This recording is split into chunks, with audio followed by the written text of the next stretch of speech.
Que tenemos una invitada muy especial. La más especial, diría yo. La más especial. Además, estábamos esperando que viniese a nuestro programa en algún momento para hablar de esto que tantas veces hemos tratado en nuestro consultorio. Los sesgos de nosotros, las personas como inversores. Sí, esos sesgos de comportamiento psicológico que tenemos los inversores y que tenemos los inversores por el hecho de ser personas, ¿no? Tenemos esa parte psicológica y emocional que forma una parte importante a la hora de tomar decisiones y a veces toman el control y nuestra parte consciente deja de tener el control. Pues quizá el mejor documento, la mejor publicación que existe ahora mismo en España es la que ha realizado la Comisión Nacional del Mercado de Valores, y aquí tenemos seguramente a una persona que es alma de esta publicación, que es María Eugenia Cadenas, es coordinadora de Educación Financiera en el Departamento de Estrategia y Relaciones Institucionales de la CNMV. Bienvenida, María Eugenia. Muchas gracias por la invitación. Y felicidades por el trabajo. Muchísimas gracias. Porque nos viene muy bien conocernos a nosotros mismos como inversores. La verdad es que nos engañamos bastante fácilmente. Efectivamente, sí. Por eso esta guía tiene su especialidad, su importancia, porque ayuda precisamente a los inversores a conocerse un poquito mejor y a tomar mejores decisiones de inversión. La guía se titula Psicología Económica para Inversores. En su índice pues hay una introducción para entender de qué se está hablando. Luego pues señala o sitúa el concepto, los fundamentos básicos de la economía conductual, que es precisamente el estudio que más está premiando los Nobel en los últimos años, los premios Nobel en los últimos años. Luego se habla de cómo se toman las decisiones, el proceso que seguimos cada una de las personas, las fases en las tomas de decisiones, y luego pues también qué estrategias de mitigación de los sesgos cognitivos se pueden adoptar, este tipo de cosas que, Ana, ¿verdad? Hablamos muchas veces. Si una vez que identificamos nuestro sesgo, ¿qué terapia debemos aplicar para que no nos engañe a la hora de tomar una decisión y luego estemos durmiendo mal o lamentándonos de las decisiones que hemos tomado? Sí, es verdad que cada martes, ¿no?, cuando estamos aquí en este espacio, ponemos encima de la mesa el sesgo de comportamiento. Cada vez vamos hablando de un sesgo. Y efectivamente su pregunta siempre es ¿qué terapia hay para este sesgo? ¿Cómo lo mitigamos, ¿no? Y me ha gustado mucho porque en la guía que desde luego, como bien has definido, el alma es Eugenia Cadenas, realmente hay un apartado de la guía donde efectivamente dan una serie de indicaciones de cómo poder hacer frente a estos sesgos, reconocerlos y una vez que los has reconocido, qué terapia aplicar, como tú bien dices en muchas ocasiones. Por empezar por el principio, Eugenia, ¿de dónde salió la idea para decir CNMV debe hacer algo como esto? Bueno, este es un tema que ya nos lleva preocupando desde hace un tiempo y que además se está hablando de él en los foros internacionales. La CNMV pertenece a la RECINFE de la OCDE, que es la Red de Educación Financiera, donde se habla mucho de este tema, y también a IOSCO, ¿no?, pertenece a la CNMV. Y bueno, en estos foros sí que se ha comentado muchas veces que todo el tema de la psicología influye mucho a la hora de tomar decisiones de inversión, y que sería bueno profundizar en estos temas y ver qué sesgos son los más recurrentes a la hora de invertir y qué remedios se pueden poner, ¿no? Entonces, un poco por eso, un poco también por lo que has dicho tú, de que los últimos premios Nobel se les ha dado el premio precisamente por estudios sobre economía conductual, pues bueno, nos han llevado a tomarnos esto muy en serio y a sacar esta guía, que realmente es muy novedosa, sobre todo para un regulador. Cierto es. Estamos hablando de los comportamientos humanos reales, porque claro, aquí está la diferencia. Nosotros tomamos decisiones, son reales esas decisiones, pero a veces estamos pensando en otra cosa. Ocurre muy a menudo, ¿no? Sí, efectivamente, y sobre todo hay que pensar que no somos seres racionales, que lo que ha dicho Ana antes, que estamos muy influidos por nuestras emociones y nuestra mente heurística, es decir, nosotros no somos incapaces de analizar todas las opciones que tenemos, pero ya no solo las opciones de inversión, sino las opciones a la hora de vestirnos, ¿no? Si tú coges tu armario y te pones a hacer combinaciones de todos los conjuntos que podrías hacer, pues posiblemente no te tirarías días. Es una cosa muy poco práctica, ¿no? Entonces, bueno, pues eso, nuestra mente utiliza ciertos atajos, ciertas estrategias de pensamiento que nos hacen economizar ese proceso de toma de decisiones y por tanto ahorrar energía. Y entonces, efectivamente, pues las decisiones que tomamos bueno, pues son producto de esta serie de cosas, de esta serie de estrategias, de sesgos, y también de nuestro contexto social, de cómo hemos crecido, de cómo nos han educado, de cómo vemos la realidad. Y también de lo que hacen los demás. Los demás nos influyen mucho. Bueno, supongo que más de lo que pensamos. Efectivamente, supongo que ya habréis hablado del sesgo de la prueba social, ¿no? De cómo tendemos a imitar las acciones de los demás cuando no tenemos un criterio muy definido sobre lo que hacer. La guía es muy interesante porque además nos enseña lo que dice la teoría económica clásica, lo que creemos muchos de nosotros, ¿no? Que las personas somos plenamente racionales, es la primera en la frente, ¿no? No somos plenamente racionales. Tenemos una racionalidad limitadita y afectada por muchos sesgos, incluido ¿no? De la influencia de otras personas. Y así, uno tras otro, nos enseña a distinguir efectivamente cómo la ciencia económica, y esto, Ana, lo hemos hablado muchas veces, la ciencia económica por fin va avanzando y toma en cuenta la conducta de las personas. La economía conductual es casi una nueva economía, podemos llamar, ¿no? Yo creo que es una economía, al margen de nueva, creo que actualizada y muchísimo más completa. O sea, realmente la teoría conductual y ese análisis del comportamiento psicológico que tenemos las personas al tomar decisiones es la base que faltaba para enriquecer la teoría de la economía clásica, porque la economía clásica es puramente objetiva y realmente los seres humanos no somos objetivos. Casi diría que en un porcentaje mayoritario somos subjetivos, porque nosotros cuando vamos a tomar una decisión depende mucho del entorno en el que nos encontramos, del estado anímico en el que nos encontramos y de los pensamientos y emociones que tenemos en ese momento. De hecho, hay estudios que lo hemos comentado en alguna ocasión en los brokers londinenses, como los días de sol, que no son tantos al año, son más alcistas que los días de lluvia, con lo cual realmente los gestores el día de sol están más predispuestos a ese sesgo de confianza, de ilusión de control, de optimismo, y toman posiciones más compradoras que vendedoras. Hasta el rally de Navidad se explicaría de esa manera, ¿no? ¿Hasta el, perdón? El rally de Navidad tradicional. Sí. Bueno, también es verdad que ese día, en ese rally, entran las últimas entradas en los planes de pensiones y a veces eso empuja al mercado, pero ya sabes que ahora estamos más a golpe de tuit y depende de lo que ocurra en Estados Unidos, así ocurre en los mercados y en el mundo entero. Todo ello es emocional. Cita la guía de CNMV que tomamos como referencia el libro Thinking Fast and Slow, el pensamiento rápido y lento de Daniel Kahneman, que nos enseña efectivamente a conocer cómo pensamos a veces de manera rápida y otras de manera lenta. Y que los dos sistemas en realidad, Eugenia, interaccionan, ¿no? Sí, efectivamente. No es que estemos en un modo de sistema 1, que sería el sistema de la intuición, de la emoción, el sistema rápido, ¿no? Y otras veces estamos en el sistema 2, sino que ambos sistemas interactúan. El sistema 1 se identifica con la intuición, con la espontaneidad, con la rapidez en la toma de decisiones. Y el sistema 2 es el analítico, el que se para a pensar, ¿no? El que se para a reflexionar.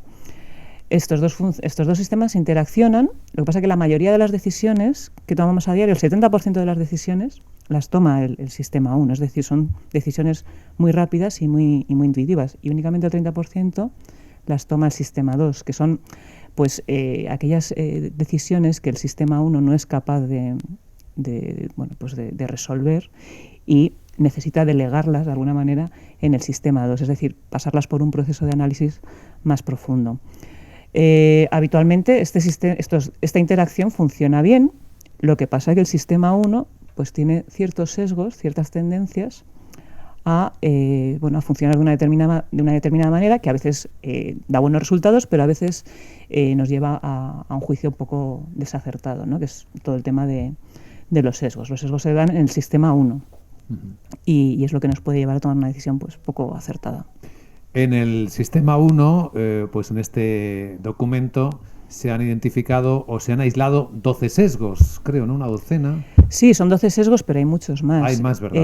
Una de las cosas o el problema que tiene la economía conductual es que no es un cuerpo teórico homogéneo, sino que está formado por aportaciones de muchos autores, con lo cual podemos encontrar cantidad de sesgos en muchos libros, pero bueno, sí que hay un cierto consenso en que en el año 2018 había documentados 190 sesgos.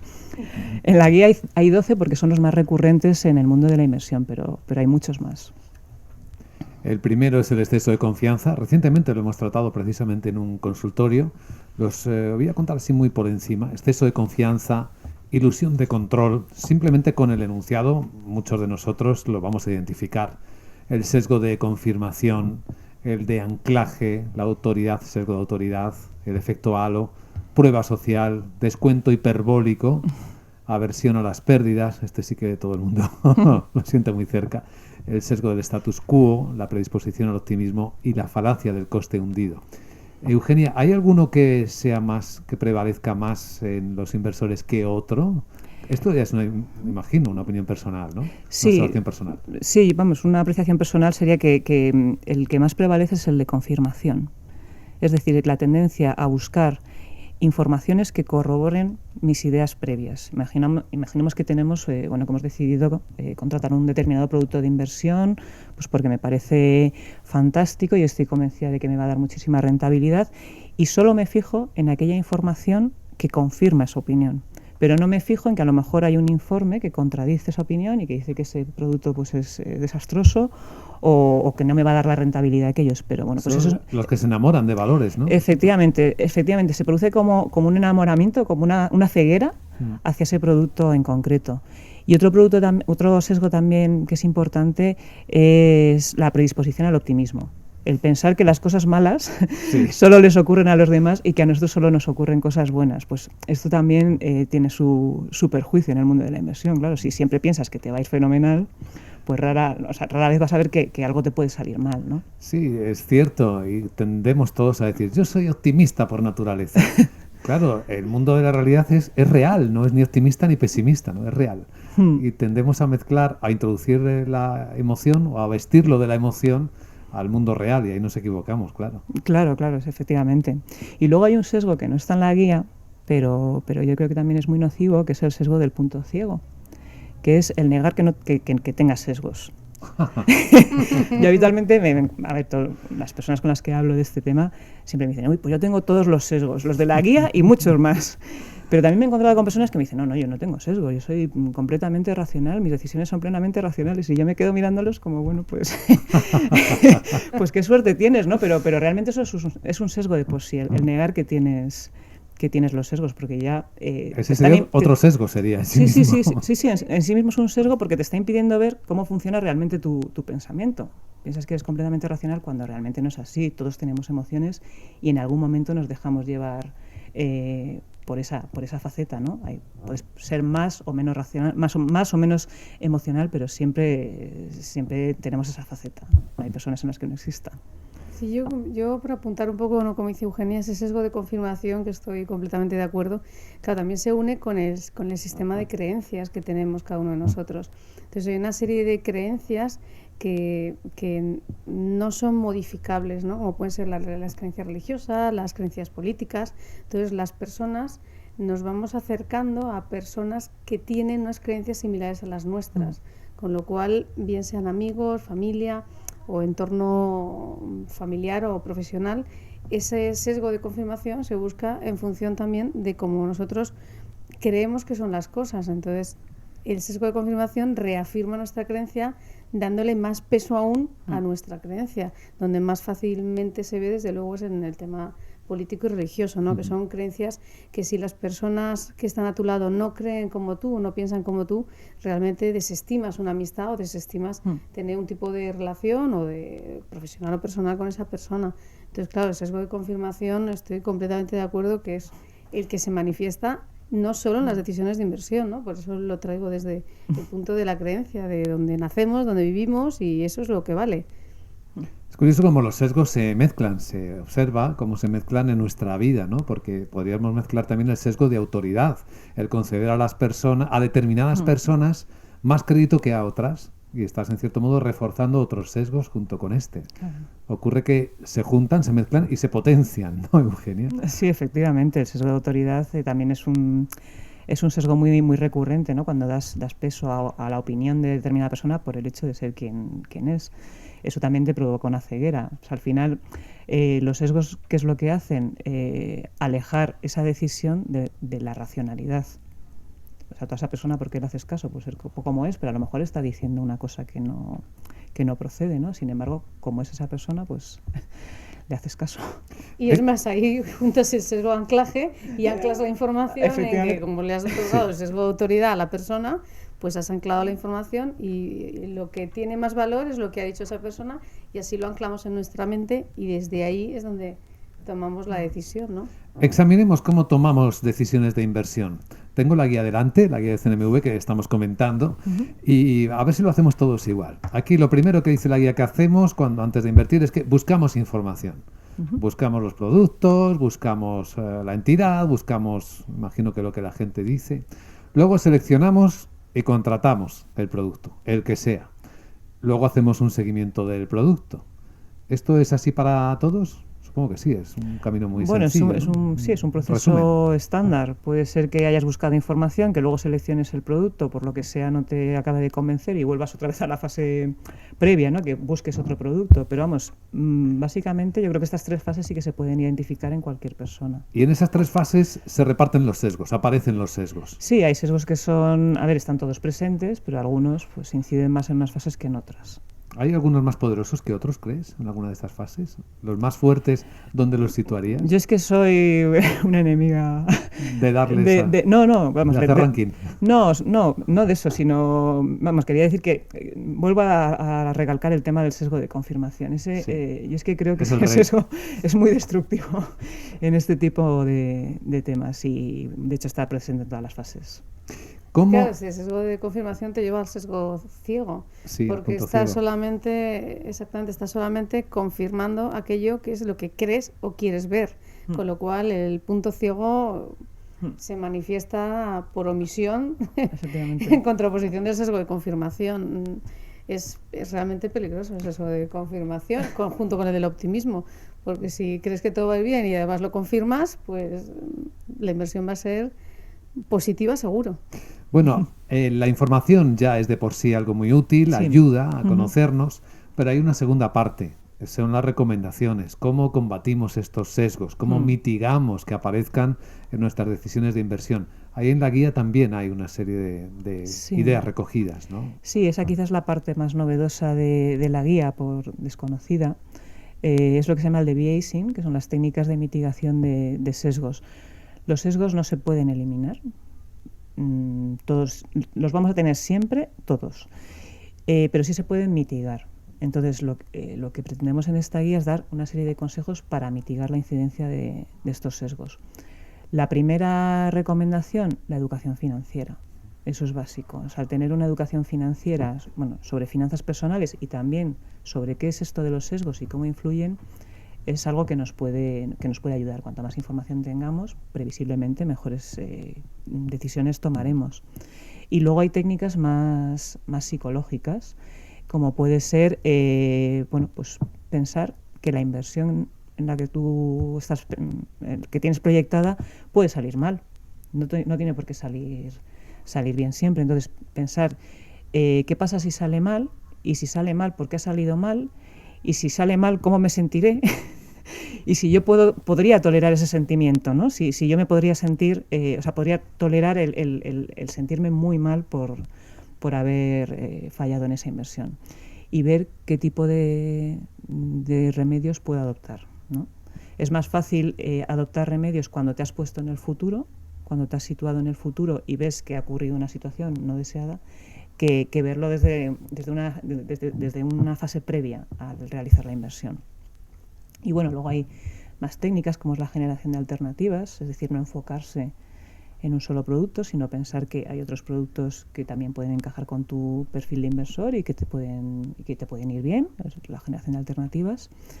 Y bueno, luego también lo que ha dicho Ana, el evitar tomar decisiones cuando estamos en un estado psicológico o físico alterado, cuando estamos enfermos o cuando estamos muy eufóricos. Tampoco es aconsejable, porque cuanta más emoción haya, menos juicio crítico hay. Entonces, pues se dan ese tipo de consejos. Y luego una parte también que es muy importante es contar con un proceso de inversión. Es decir, hacerse una serie de preguntas antes de contratar un producto de inversión. Bueno, pues por ejemplo, conozco toda la información sobre el producto.